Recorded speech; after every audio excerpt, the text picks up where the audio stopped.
আমাদের জন্য শুধু আপনারা দোয়া করবেন, তাহলেই হবে, তাহলেই আমরা যে কোনো দেশের সাথে জিততে পারবো। আমাদের জন্য আপনারা দোয়া করবেন। আমাদের কোনো পারফরমেন্সের দরকার নাই, আমাদের কোনো প্র্যাকটিসের দরকার নাই, আমাদের মোমেন্টাম বুঝে খেলার কোনো প্রয়োজন নেই। আমরা যখন যে খুশি মাঠে নেমে নিজের ইচ্ছা মতো ব্যাটিং করে চলে আসব।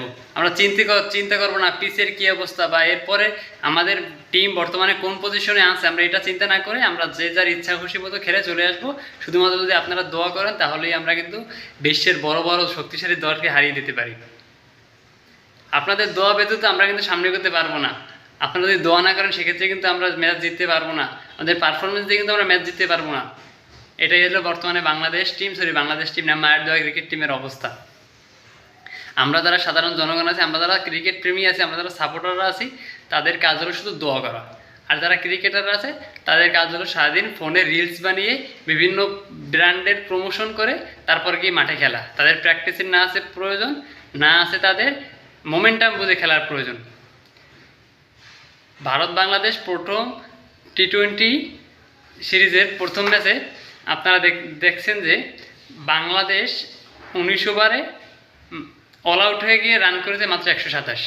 সেখানে ভারত ব্যাট করতে নেমে 11 ওভার 5 বলে রান করে 132, মাত্র 3 উইকেট হারিয়ে ভারত 7 উইকেটে জয় পায় এবং 8 ওভার হাতে রেখে।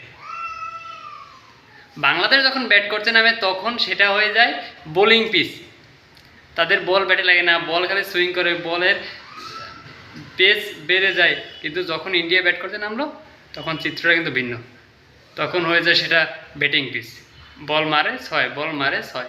আমাদের মোস্তাফিজুর রহমান, তাসকিন আহমেদ এবং বড় বড় নামি প্লেয়াররা তারা কেমন বল করেছে।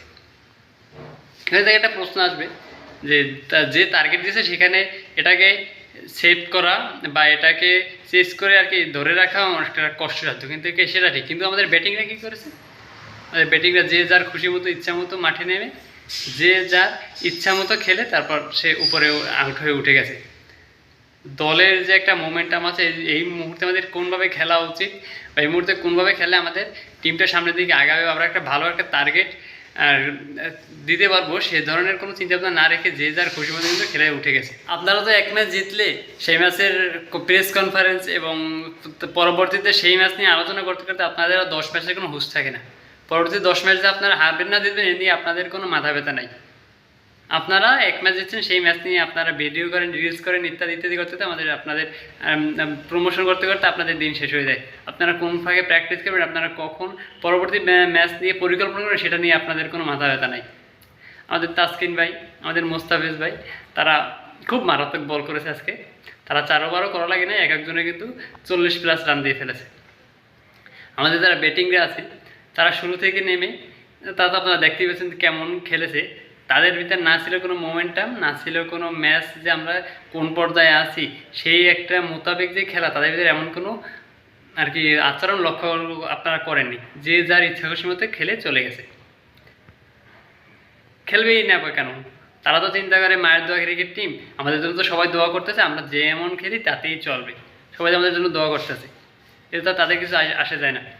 আমরা তাদের জন্য দোয়া করবো, তারা না খেলে, তারা না ভালো পারফরমেন্স না করে তারা কিন্তু ম্যাচ জিতে যাবে, এটাই তো চিন্তা ভাবনা। তো হারছেও বা কী হয়েছে, তারা পরবর্তী এই ম্যাচে গিয়ে বলবে, প্রেস কনফারেন্সে বলবে আমাদের জন্য সবাই দোয়া করবে, পরবর্তী ম্যাচে আমরা ভালো করব, আমাদের যা সমস্যা আছে পরবর্তীতে সব সমাধান হয়ে যাবে। কিন্তু পরবর্তী ম্যাচে গিয়ে আমরা সেম জিনিসটাই দেখতে পাবো। আমাদের জন্য পরবর্তী ম্যাচে সেম জিনিসটাই অপেক্ষা করতেছে। কারণ আমাদের যে ক্রিকেটার বা আমরা যাদের উপর বিশ্বাস করি, যাদের উপর ভরসা করেছে, তাদের আর কি এর প্রতি কোনো রেসপন্সিবিলিটি নেই। তারা যে যার খুশি মতো খেলে যাচ্ছে, যে যার খুশি মতো আর কি ইচ্ছা মতোই তারা প্লেগ্রাউন্ডে আসছে।